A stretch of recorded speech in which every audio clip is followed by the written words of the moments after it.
Ang mabuting balita mula sa langit sa araw na ito. Paggunita sa mahal na Birheng Maria ng Bundok del Carmen. Alleluia, Alleluia! Mapalad ang sumusunod sa salitang buhat sa Diyos at namumuhay ng angkop. Alleluia, Alleluia!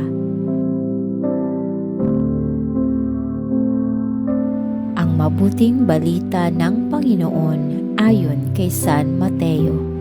Pinupuri ka namin, Panginoong Hesukristo.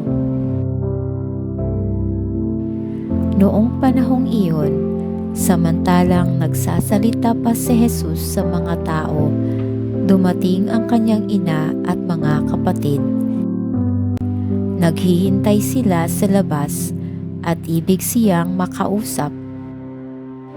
May nagsabi sa kanya, "Nasa labas po ang inyong ina at mga kapatid at ibig kayong makausap." Ngunit sinabi ni Jesus, "Sino ang aking ina at sino-sino ang aking mga kapatid?" Itinuro niya ang kanyang mga alagad at sinabi, "Ito ang aking ina at mga kapatid.